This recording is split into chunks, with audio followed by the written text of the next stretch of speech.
So during your prospecting phase, how long did you have to prospect for? Well, until we get to the mock murder, how long was your prospecting tenure?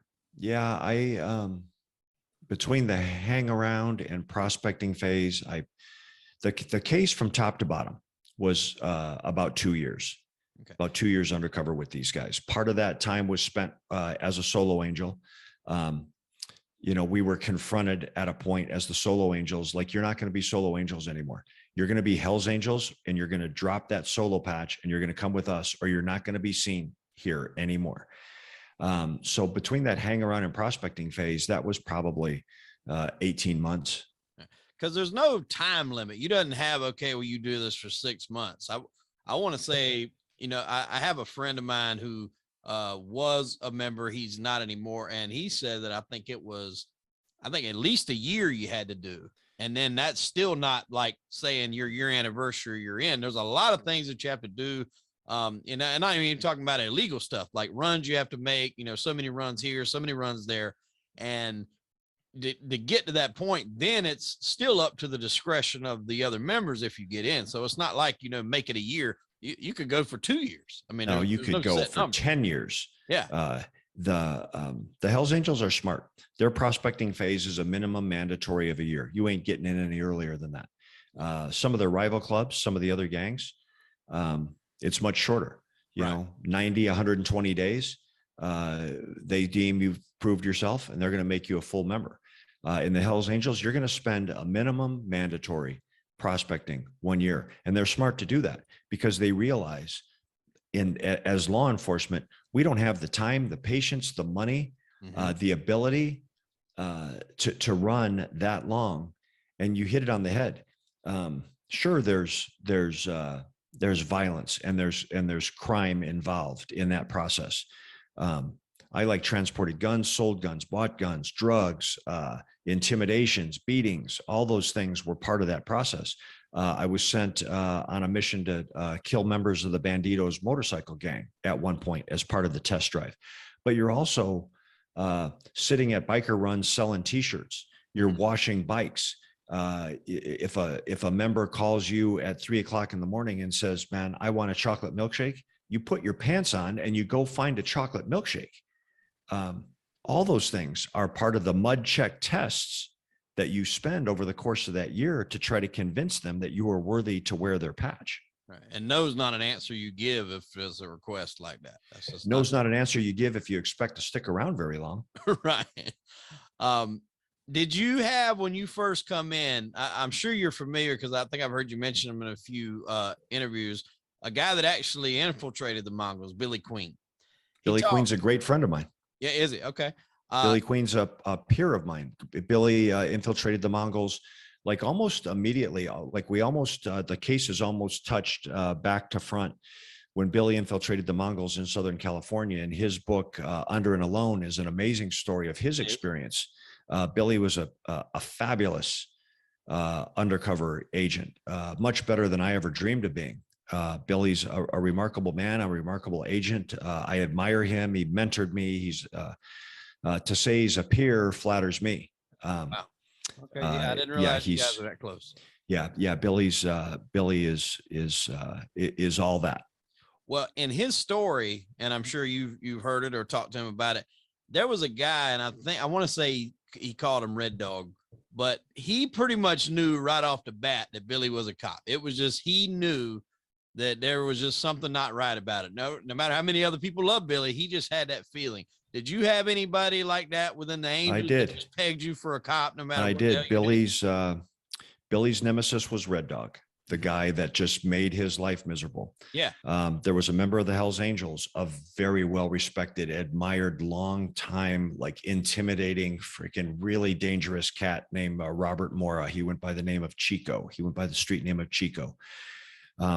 Of all the people that I would have wanted to win over, of all the people that I would have wanted to impress and have on my side and support me, it would have been harder to find someone more influential than Chico, because what he said was the law.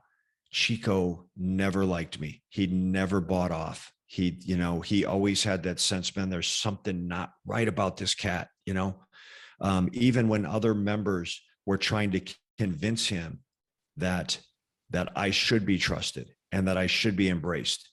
Like Chico never bought it, man. He was one of the few that saw through everything and never let me get close to him. Wow. Yeah, there's always those few guys who, no matter how good you are at what you're doing, and obviously to that point you have been successful, they can just tell. They have a sixth sense that something's not quite on the up and up. Yeah, he was. He was an intimidating presence in Arizona and worldwide for the Hells Angels. And like I said, if there was anybody that I would have loved to have been friends with to advance our case, it was Chico. And he just wasn't having none of it, man. He was not a fan of Jay Davis.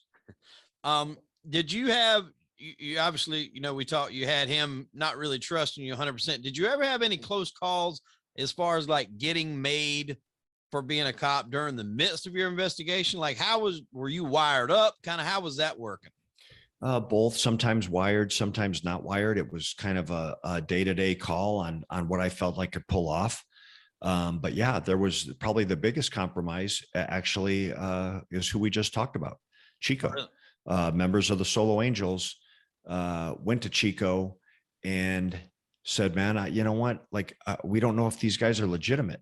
And he chased that information, and it was fair. It was a mistake that I made. I failed to continue to pay attention to that Solo Angel relationship.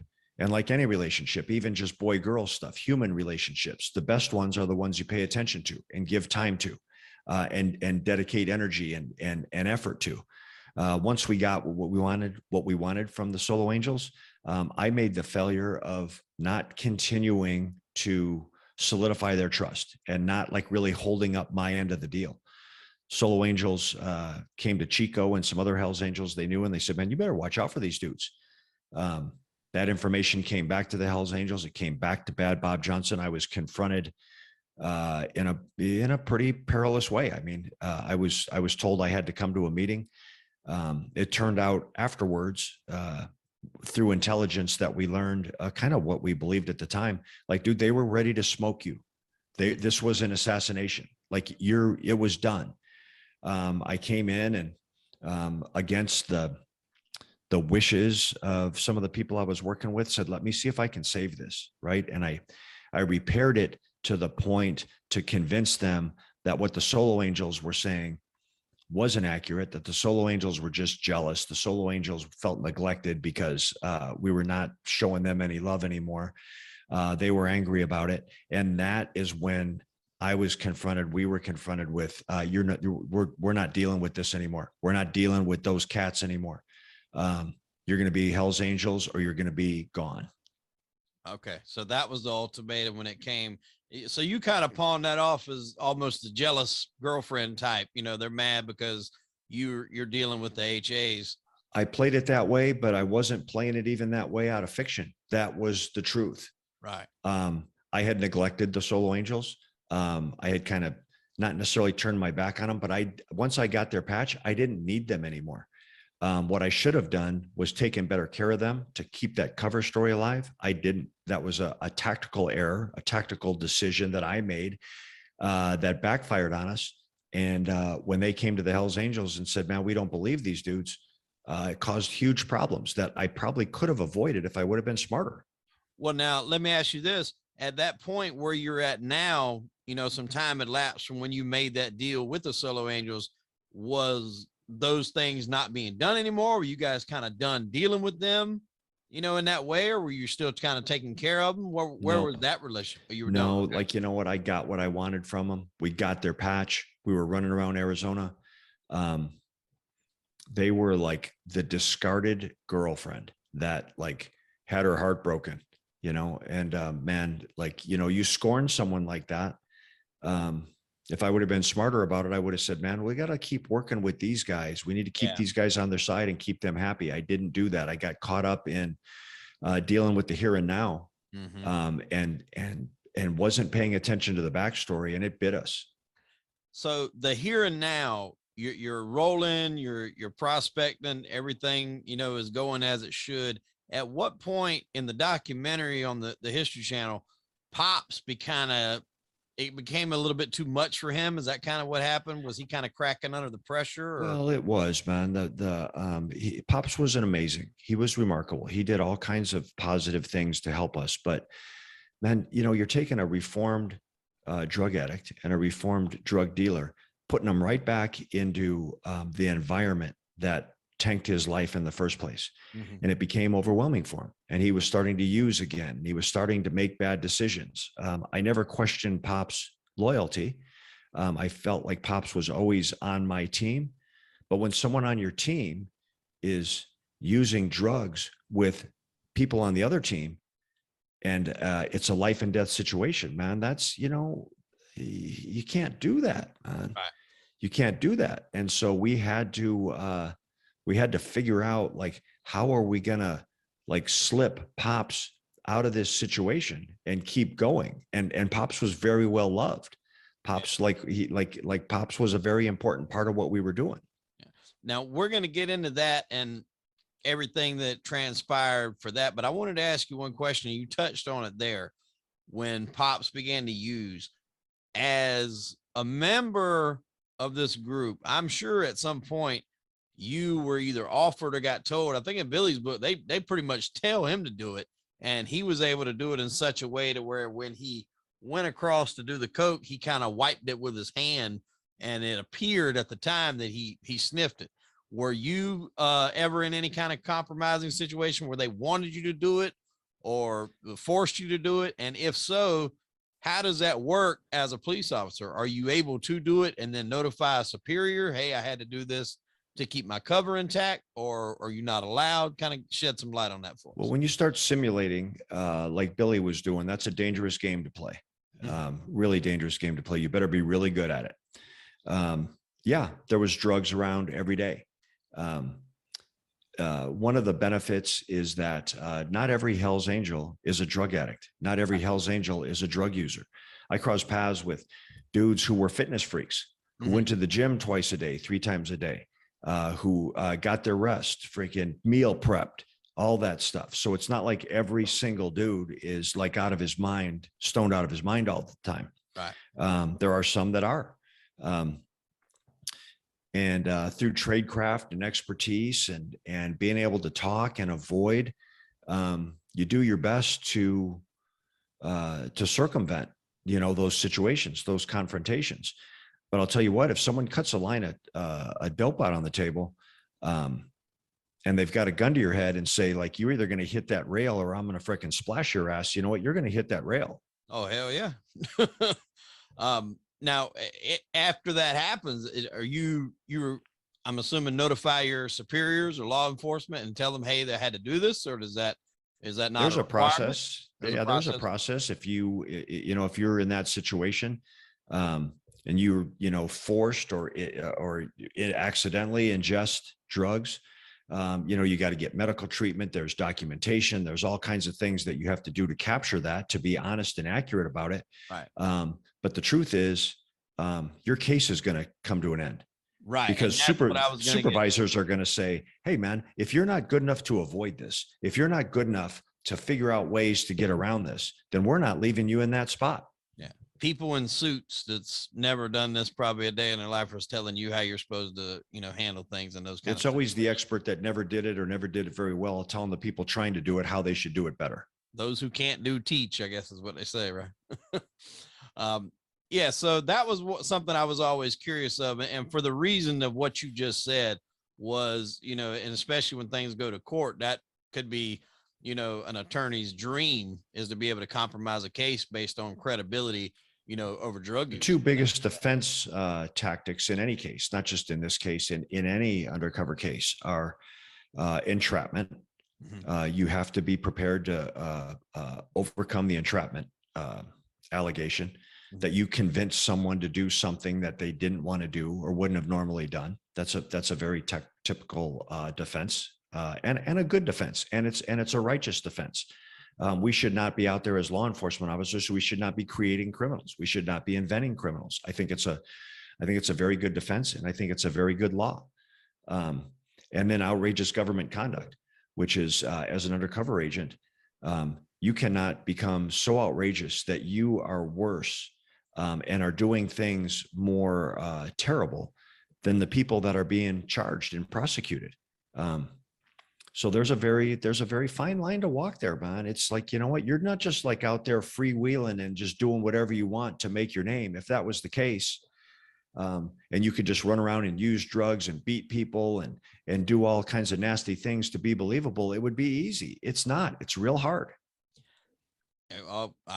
I can't imagine. I would have to say that would probably be really, really hard to do, because you're not only towing the line of the Angels, you still have to remember, regardless of maybe how much those lines are blurred, at the end of the day, you're still a cop.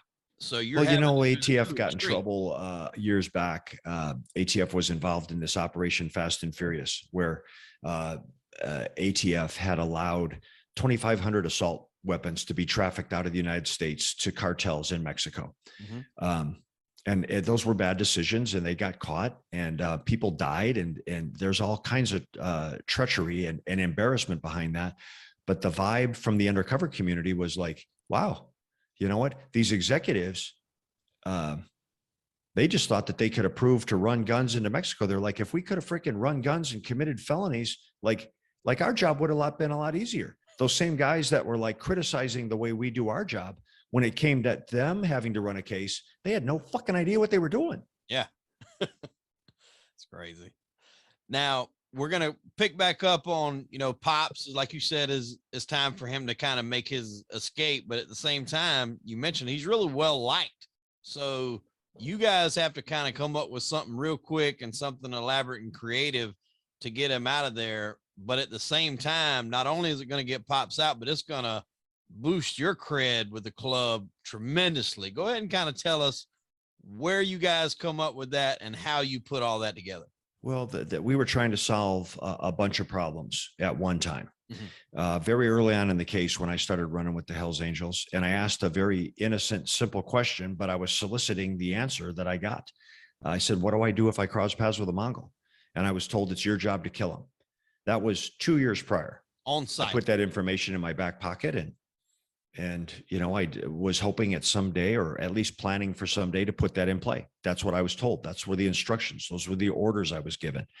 Pops is having problems. The case is coming to an end. We've got a lot of defendants. We've got a ton of evidence. We got guns, drugs, bombs stacking up in our evidence room, hundreds, if not thousands of hours of criminal recordings.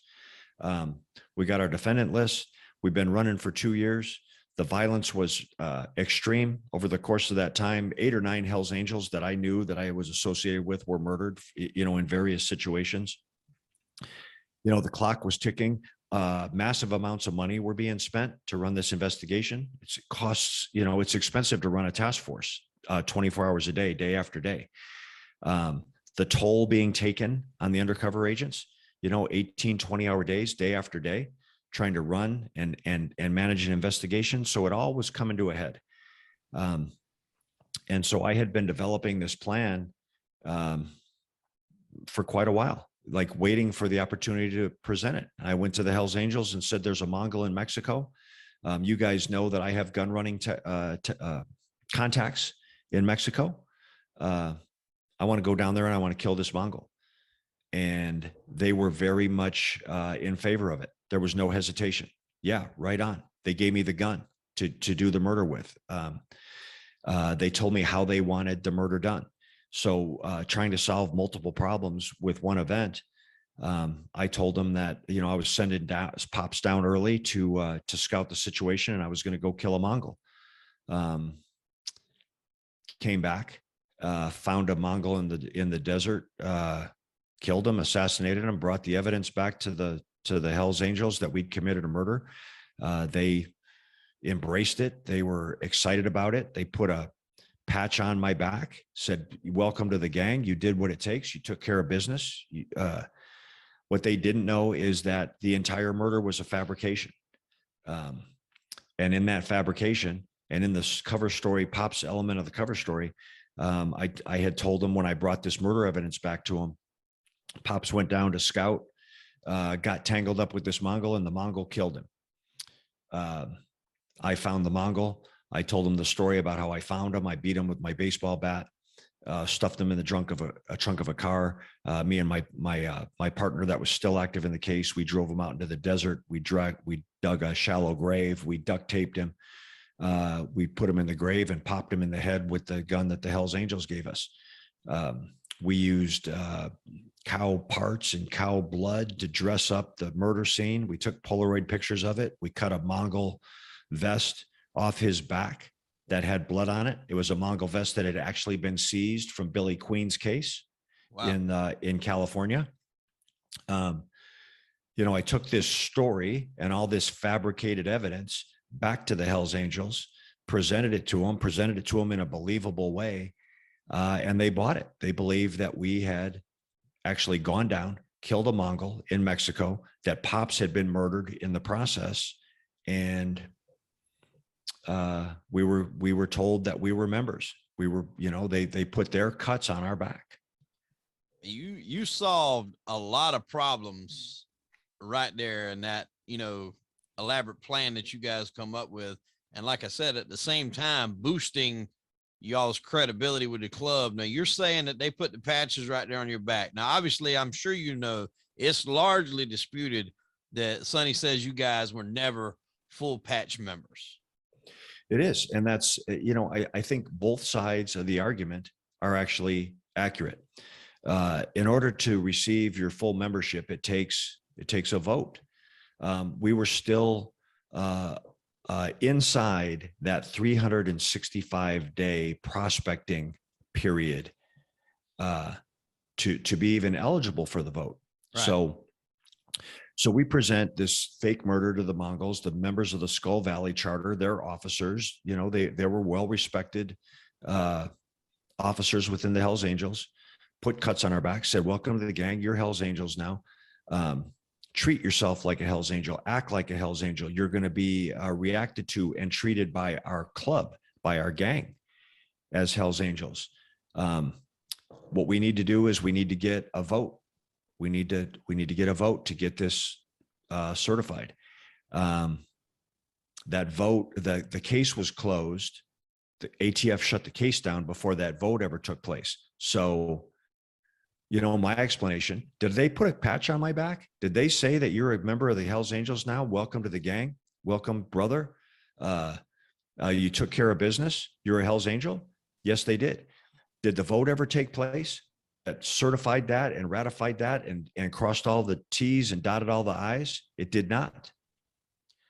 Right. Yeah. So I see what you're saying. Both cases, have their points, but let me ask you this. When Sonny argues like, hey, we never took a vote on these dudes. Sonny's not lying.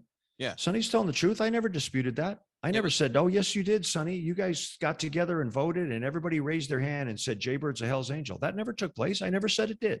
Right. It wasn't official, but it was pretty much laid out to you. Hey, this is going to happen at this particular date. Well, we've got testimony from ATF, from Hells Angels members who ultimately became informants for ATF, who said Sonny was told of what happened and that we were going to be patched in Skull Valley, and Sonny sent his congratulations. He doesn't tell that story. Right. He doesn't tell that story. Okay. So why does ATF pull the plug here? And that's something that's always kind of puzzled me, because you guys are on the cusp of being in this inner circle, in this inner sanctum, probably, going to be getting way more information than you got before. You're going to be, trusted a lot more. Why did they pull the plug on this operation? What you just said was my argument. I was like, how can we stop now? After all this, after 2 years, we're finally in a position where we can do our biggest damage. We can have our most success. Like now we're going to be able to go wherever we want with a Hells Angels patch on, talk to whoever we want, do whatever we want. And it's like I said earlier, man, the exhaustion level of the people involved was extreme. The amount of money that had been committed was extreme. I made my argument. I made it as passionately as I could, as powerfully as I could. I did not want to stop. I wanted to keep going. Unfortunately, that decision was made pay grades like well above mine. I wasn't happy with it. I was pissed off about it. In hindsight, now having been out of that situation for a long time, it was a blessing in disguise. It was probably the right decision to make. We had pushed the envelope so far and had broken through the seams of the envelope on so many occasions that it was a matter of time. I was so spun up. I was so spun into that case. I was so mentally and emotionally out of control with being Jay Dobyns that I had accepted internally that I was going to die in that case. I didn't want to. I was doing everything I could to avoid it, but I was like, ultimately, this is going to kill me. And I was so brainwashed. I had so self-brainwashed myself into that part, into that role, that I wanted to keep going. Now, before we get into the aftermath of when they pull the plug, you mentioned that you were so into Jay Dobyns. You know, did you have any thoughts about Jay Dobyns? Like, I mean, was that line being so blurred that did you, I guess the end of my question is, did at some point, did you forget what you were doing? Did you forget you were ATF or why you were there? Or was the whole, was that the driving thing that kept you going? Was you knew you were ATF and it was still the end game? Because it's human nature. You can't be around people for so long doing the types of things that you guys are doing to not develop some friendships with some of these guys. I mean, they become your brothers. You know, you can look at this outlaw thing, MC, is whatever way you want to look at it. But at the end of the day, they look at each other as their brothers, like just like they did in combat, how this whole thing formed was people that came back from combat. That's a sincerity there that you're not going to find any and everywhere. How did that affect you? Yeah, I think that's a very fair question. I think it's a very, it's a perceptive question. The whole Stockholm syndrome thing. If you spend enough time around the adversary, if you spend enough time around the enemy, you begin to feel sympathy for him and compassion for him. You know, Patty Hearst, and the SLA, and like there's real time legitimate examples of that. Myself personally, I never forgot what my job was. I never forgot who I was. I was an ATF agent. I was there to investigate violent crime within the Hells Angels. I never lost sight of that, of what the ultimate goal was, of what the ultimate mission was. But yes, you spend time around people who are doing bad things and people who are doing violent things, and you're investigating. But in that process, over the course of 2 years, you also spend time around them when they're not doing bad things. Mm-hmm. And you see sides of their personality and sides, elements to their character that you like, mm-hmm. and that you enjoy. You just because you're an undercover operative and pretending to be someone who you're not, you can never like undercover out the human factor. Right. You don't, that doesn't leave you. There were Hells Angels that I liked, that I enjoyed spending time with. And then I'd be next to them and they would do something stupid. They would commit some crime and I would be like, gosh, dang it, man, you're better than this. Yeah. So when they finally decided to pull the plug, like you said, you bucked it for as long as you could.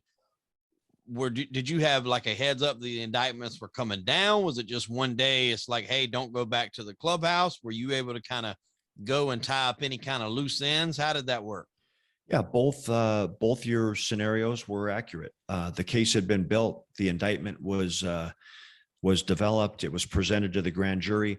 When the indictment was presented to the grand jury, I think Joe Slatella went before the grand jury and indicted 55 Hells Angels and associates, 16 of them on RICO charges, a couple of them for the Cynthia Garcia murder, for first-degree murder, death penalty cases. That was the first time that our story had potentially been like truly compromised, because it was presented to a grand jury. You're presenting it to citizens. Now you don't really have any certainty, like who knows who's friends with who's going to say who to what, how it's going to leak. So that kind of solidified it.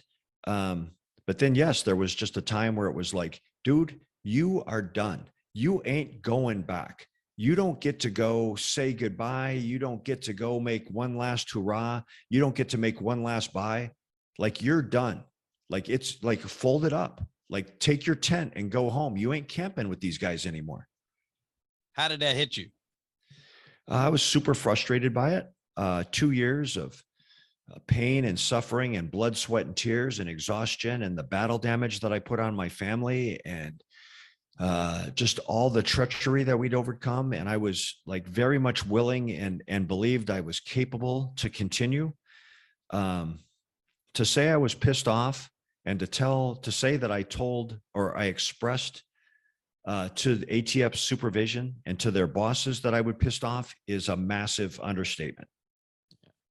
Now, of all the indictments that come down, how many of them led to convictions? Well, that's a good question. We indicted, like I said, I believe 55 Hells Angels and associates.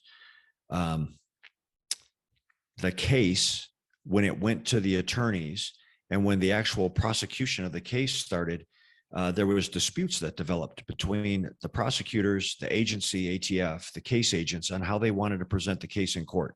There were spinoff cases going. There was other active informants. There was residuals that were still active. The prosecutors wanted to shut everything down and compromise everything and give everything to the Hells Angels defense attorneys under the discovery process, which is not unusual, not unreasonable. That's the beauty of living in America, is that the accused get to face the accuser. The accused get to know, what evidence are you bringing to the table against me? And I get to challenge it. And I get to, like, put your agents on the witness stand. And I get to question them. And they don't get to be questioned in secret. It's not like some countries where you testify behind a black screen or with a hood on your head. So there was this dispute led to an internal conflict. The good guys' side, we kind of foiled our own case. When prosecutors and case agents and agencies are arguing with each other and allegations are being made about what is or is not appropriate conduct, the case was damaged by us. Mm-hmm.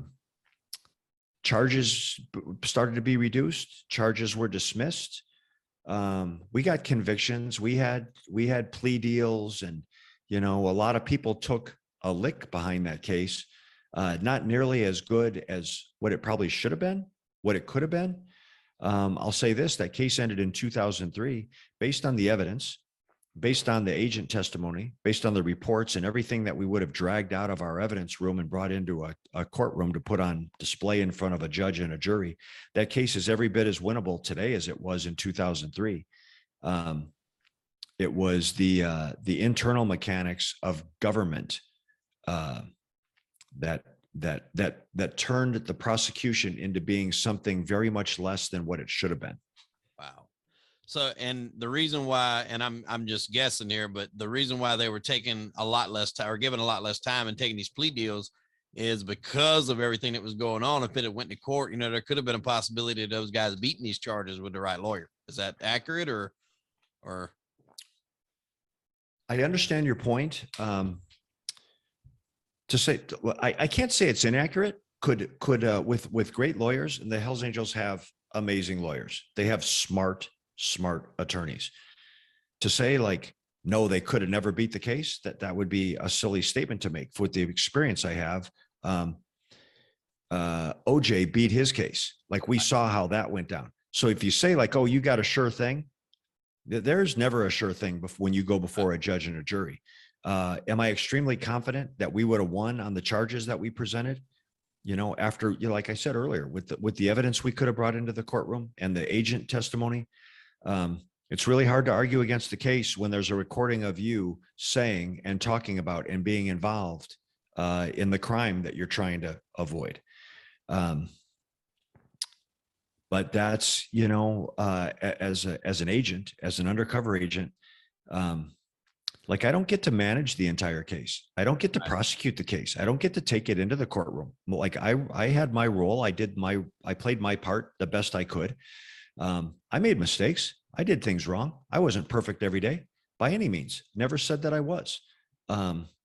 Would I have been asked hard questions on the witness stand that I probably maybe would have had to give answers to that weren't very flattering of me?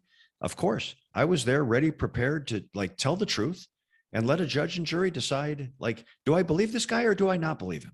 Right.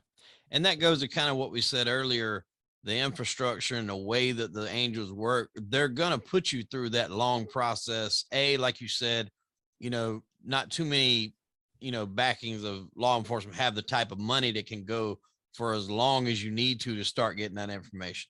And then B, they're going to put you in the situations we talked about. We're doing illegal activities, doing drugs, because at the same time, just the scenario, if it goes there, they're going to put you on the stand and you're going to have to say that you did it. So it's going to compromise it, even further. So the trial was going to be a very challenging experience, and it was going to be long and dirty and tough. And man, I was excited to testify. I was excited to tell this story and tell it from a truthful manner. And it, like, every element of it is not flattering. Right. Every element of my story and my involvement is not a hero story. I was nobody's knight in shining armor. I wasn't there to come in, like, save the day and rescue anybody. Like any mistake, any word that I maybe even misspoke, I was going to be challenged on. Oh yeah. That's part of the job. Yeah. Yeah. Now, was Sonny indicted in this? Was he part of the indictment? Sonny was not. Sonny was pretty well insulated. I crossed paths with Sonny on a couple different occasions during this process. He was not involved in our case, in our investigation, in any criminal conduct. In any way, Sonny was not one of the defendants in our case. Okay. Now, after all this is said and done, whoever takes the plea agreements, they take that, things are kind of wrapped up. Where are you at here mentally with your job? What is the plan? Because obviously they know that you were, the, however you want to put it, rat, cop, undercover, so to speak, whatever word they want to put in their mind. You've got to be public enemy number one. Where do you go from there? How do you handle that? Well, on the short term, I went back to work. Like, I knew what I did. This is what I did. I was good at it. I went back to work and worked more cases. I did some home invasion cases, did a murder for hire case. Now I had to be careful about my overlap, Right. because, my story was out there. People knew who I was. I had a lot of exposure. During the discovery process, when the government turns over our reports and our evidence to the defense team, my true identity was obviously compromised. Those reports that documented the activities of Jay Davis, the gun runner and the debt collector and the contract killer, were all signed by Jay Dobyns, the ATF agent. So there was no mystery in who this guy was. They figured it out real fast. Like, oh, hey man, this dude is the guy that got inside. With that came a wave of death and violence threats and contracts. I had contracts put on my head. I had death threats made against my family, against my kids, against my wife, kidnapping threats, rape threats. It was super nasty for a long time. ATF wanted no part of that. They didn't investigate the threats properly. They didn't chase the threats. They didn't offer to give us any help. I complained about that. I said, how can you leave us after what we did? How can you leave us hanging out here?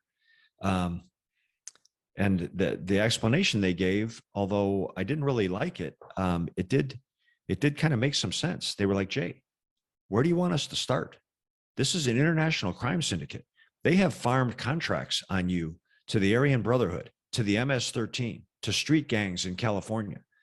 Like where would you suggest that we start attacking this? Now I had, that there was real-time credible threats, validated, viable threats that I felt needed to be pursued, and they weren't. ATF took the easy way out. I was told by ATF executives and attorneys, dude, you're on your own. No one forced you to take this case. No one held a gun to your head or twisted your arm and made you do this. And on top of that, no one made you do it the way you did it. No one insisted that you go all in the way you did. You own that. Like, you're on your own, which is to be honest with you, which was the impetus behind my writing the book that's over your shoulder, the No Angel book. Oh, I'm on my own. Well, I have limited resources. I'm not a CIA operative. There's no WITSEC for cops. There is no WITSEC program for law enforcement officers. Right. So how was I going to defend myself? I'm like, well, I'm going to hide in plain sight. I'm going to write this book. I'm going to tell this story. And at least hope my fingers crossed plan was to at least cause pause in the minds of the people that intended harm on me and my family, and hope that they were smart enough to say, hey man, if anything happens to this dude, like I'm going to be the first guy they come looking at.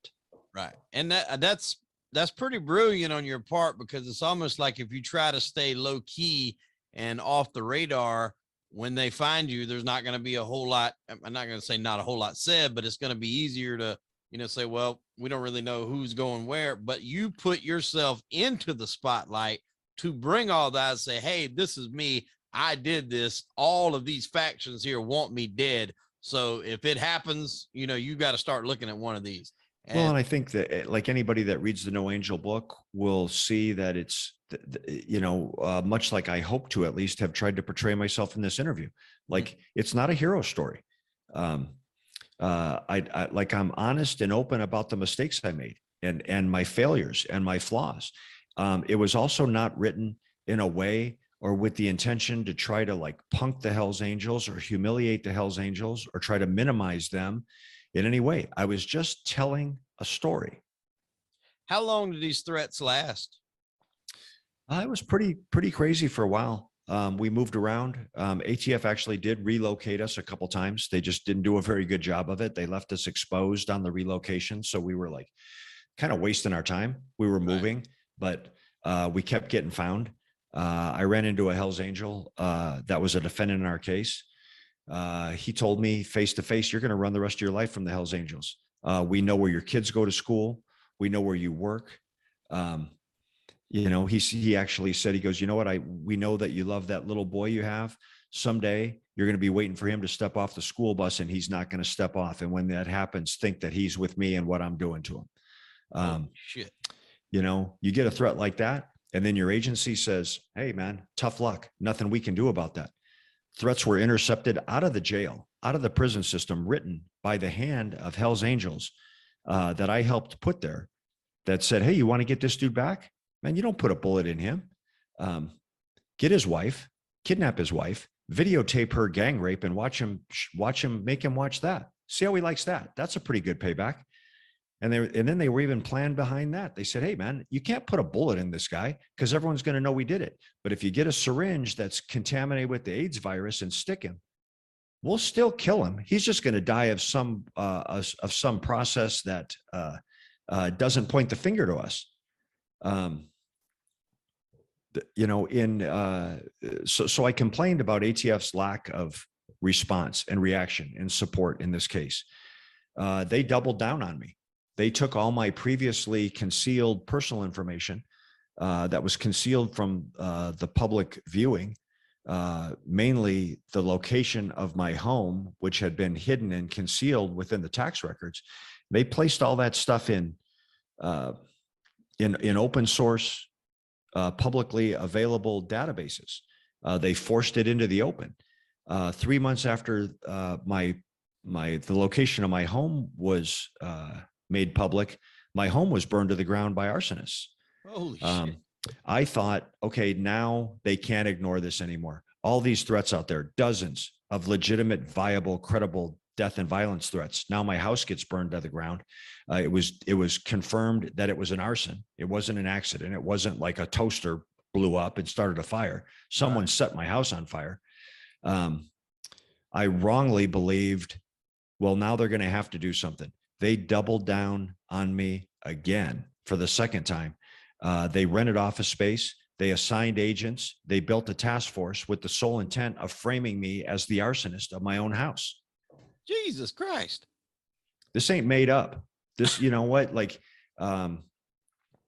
if I wrote this story and if I told it honestly and accurately and transparently, like I have, and put it in a movie script, someone would say, man, like I can't make a movie out of this. No one's going to believe it. Our government doesn't operate this way. Guess what? They do. So, I mean, I've got to be thinking at this point in time, or you're throwing a middle finger up at ATF and just saying, if they're not going to help you, it's got to be like, just, fuck you. I'll handle it my own way, or whatever I got to do. Cause Tell you what, when they unmasked us and my house was burned down, and then I learned in the process that they had built a task force and were trying to frame me as the arsonist, I filed a lawsuit.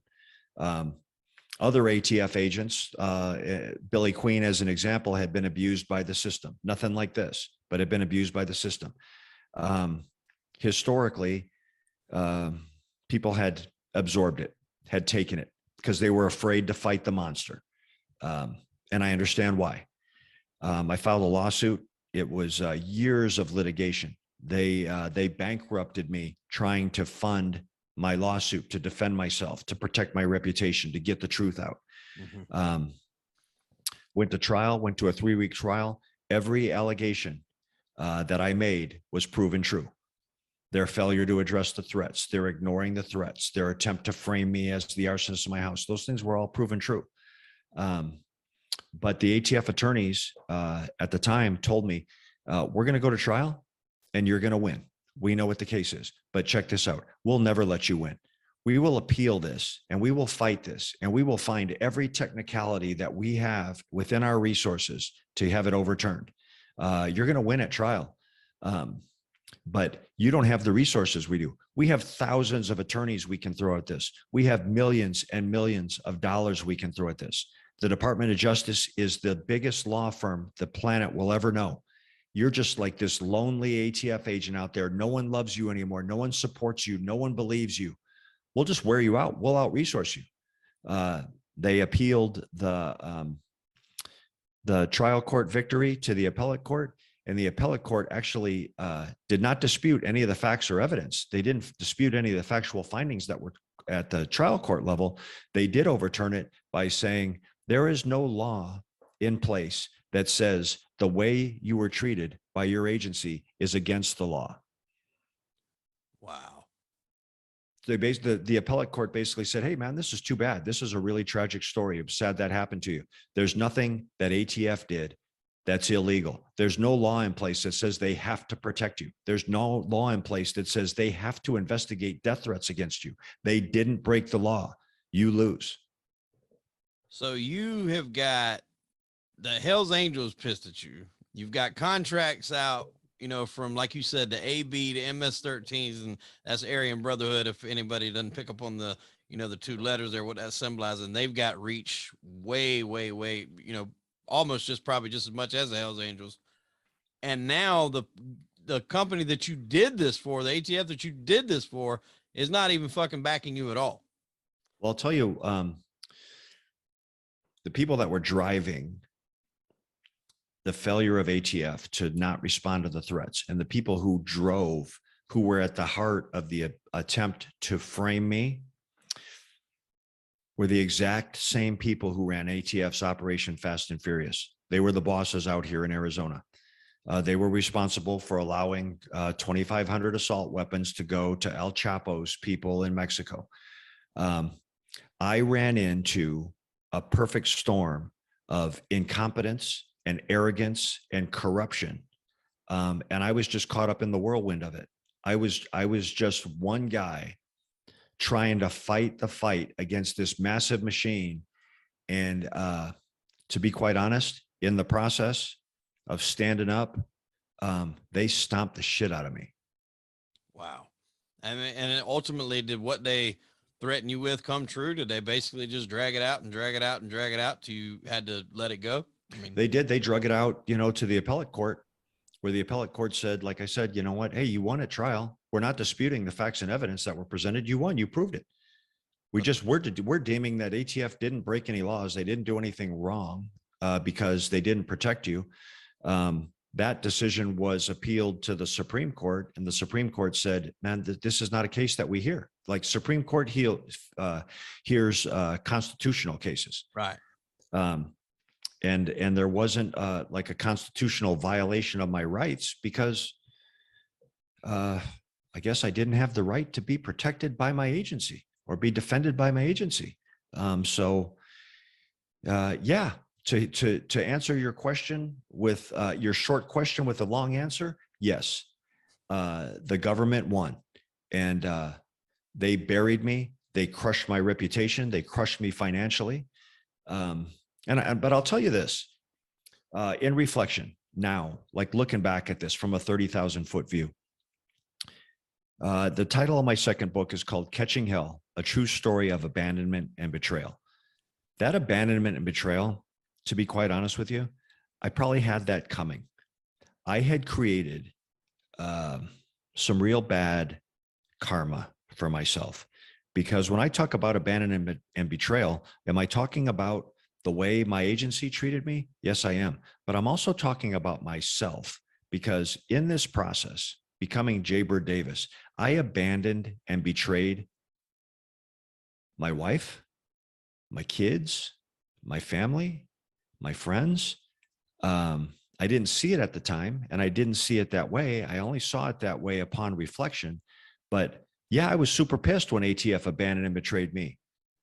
And then I looked at it and I was like, man, I abandoned and betrayed the people that loved me the most, the people that cared about me the most.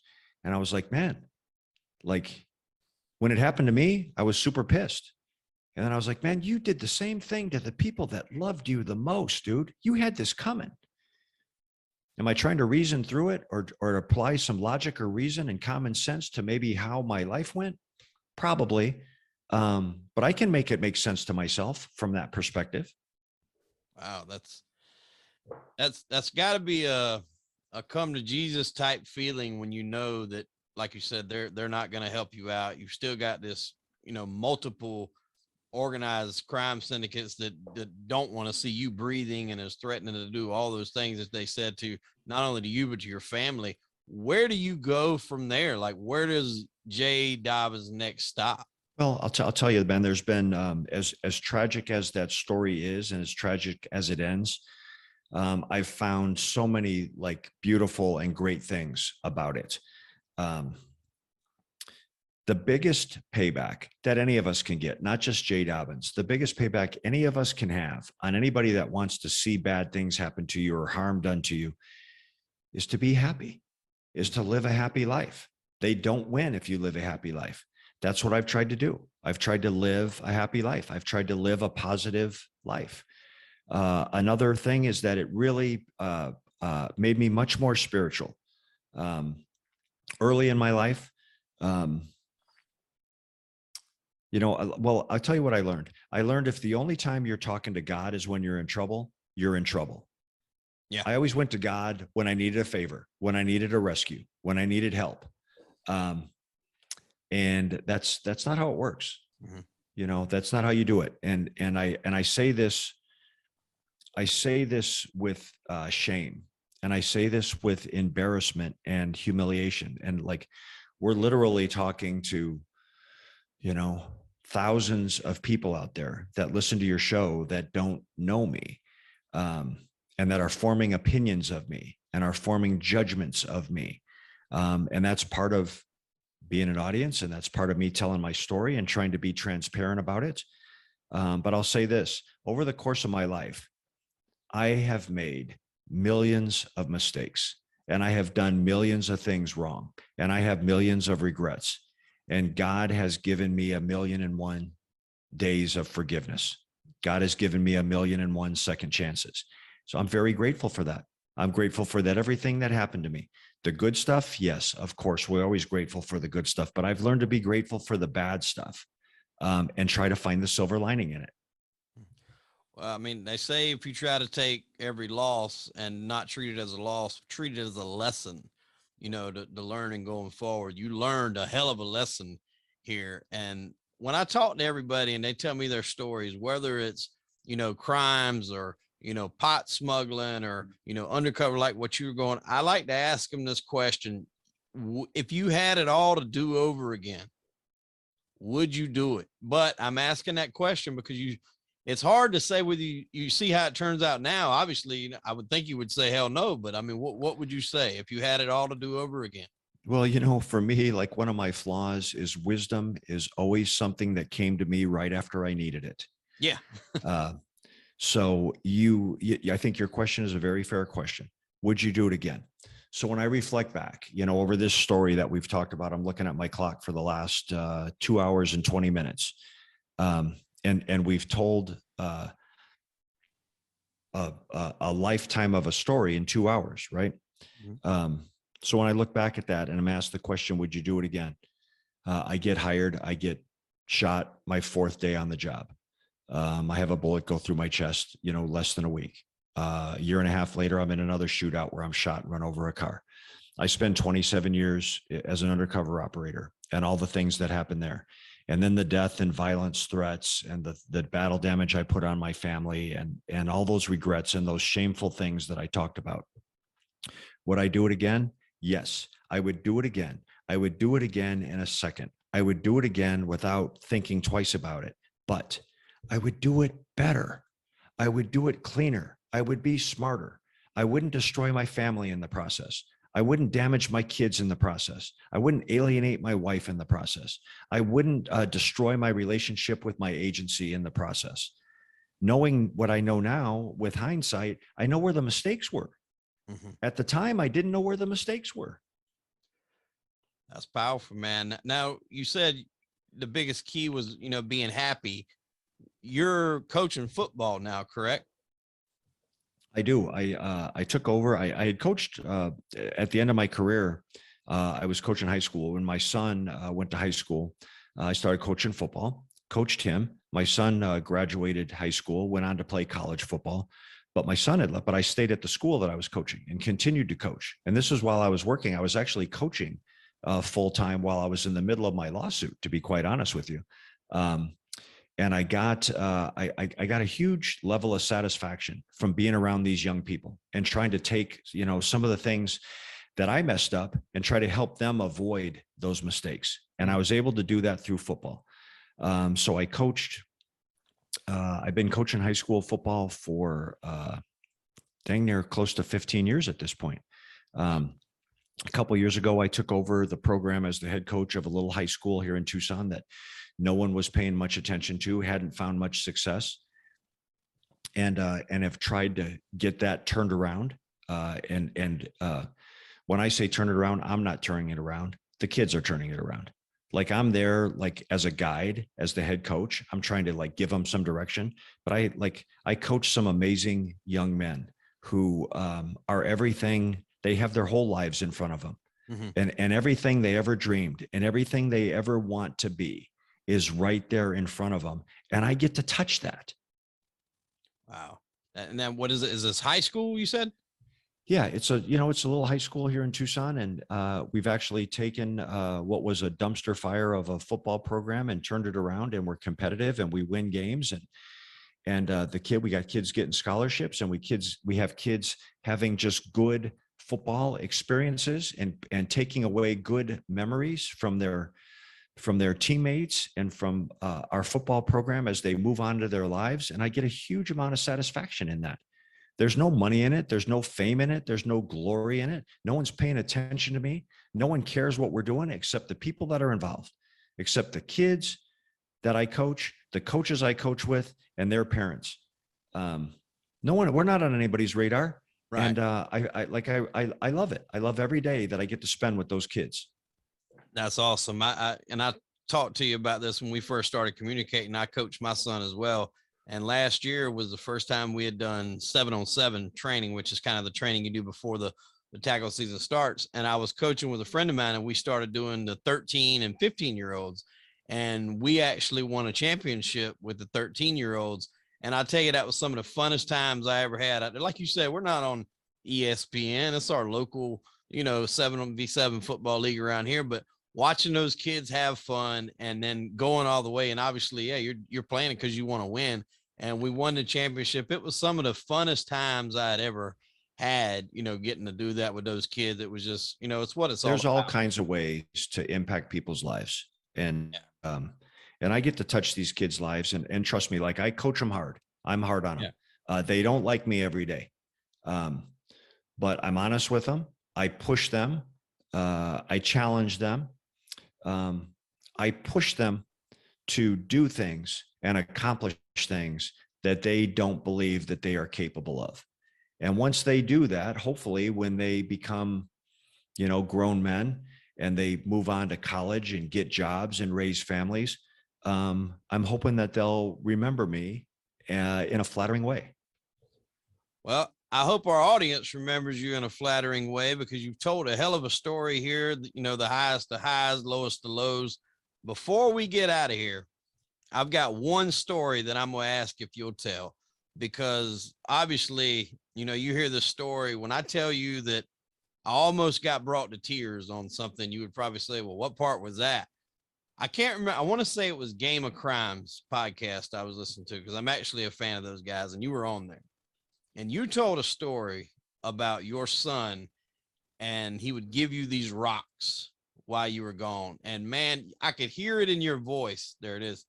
I could hear it in your voice, because I don't know if they have video, but just through the audio, I could hear how much that affected you. And it all, I'm portraying that to my son, and I was almost tearing up, just listening to you. Would you mind sharing that story to close out this interview? Yeah, it's a hard story, and it's a hard story to tell, and it's hard for me to tell it. I'm even thinking about it. What I'm going to say, it's a hard story, right? But I think it's an important story. And I think that, like, to sit on this podcast with you and have this conversation, and I said, speaking to this audience that's unknown to me, and me unknown to them. If I don't answer your questions honestly, and if I don't answer your questions with transparency, then everything I say gets brought into question.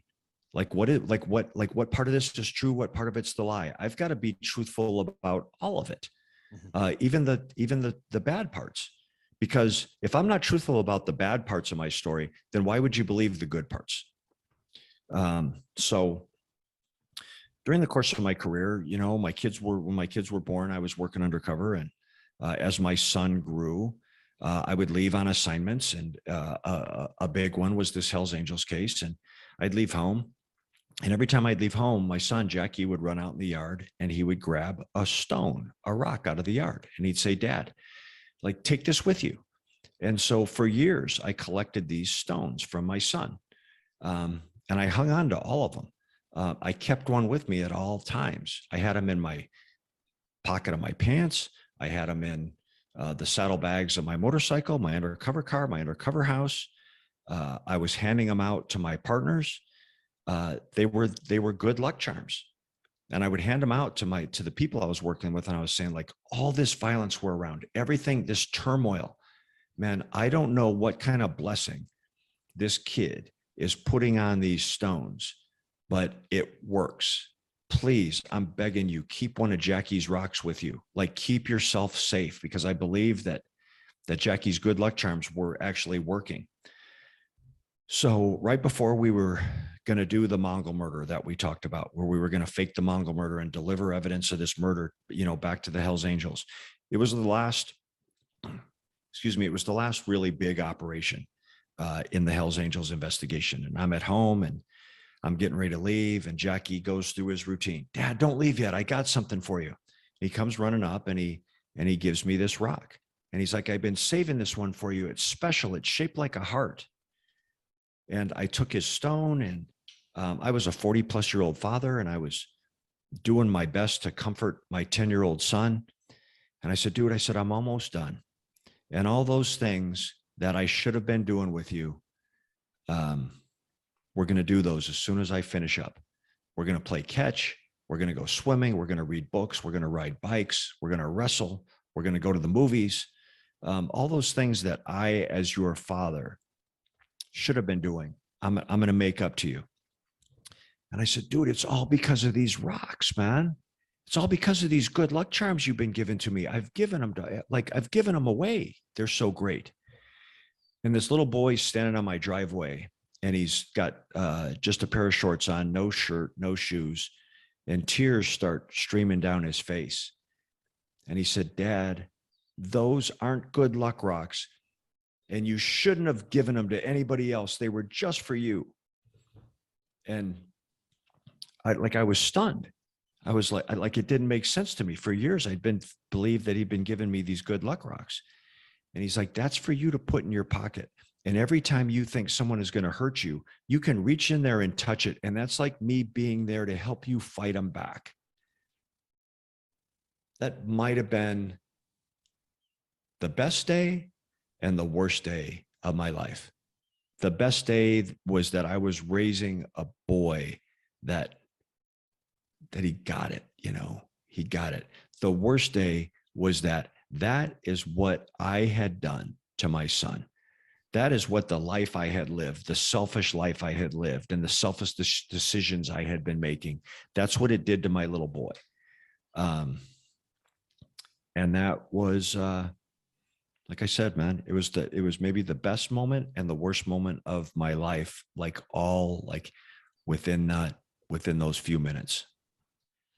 It's a touching story. It's a great story as a whole. I mean, everything from start to finish, everything that you've done, everything that you went through, and to finish it off now with the outlook that you have on things, you've got every reason to be walking around just this mad, ill, ornery person. But as we know, life happens. It's not always good. It's not always the best outcome. And sometimes it's just downright shitty, but you have to make the best of it. And it certainly seems like you're doing that now. You're sharing your story with people. We appreciate you so much coming on this podcast. Like I said, when we first started doing this, you were one of the first people I reached out to. You said you had football going on. So I was like, hey, I'm going to, give you time to finish that. I know how that is. And I reached back out and you set this up, and we can't, tell you how much we appreciate you coming on the show. And thank you very much. I'm flattered to speak with you, and I'm honored and humbled, and God bless to your audience. Go out and do amazing things. Well, there you have it, folks. We hope you enjoyed this interview. I am Hollywood Wade. That was Jay Dobyns. And unfortunately, we are out of time. Be sure to catch us here next week on an all new episode of Crime and Entertainment. Jay, we appreciate you stopping by the show, my friend. Thank you. Thank you.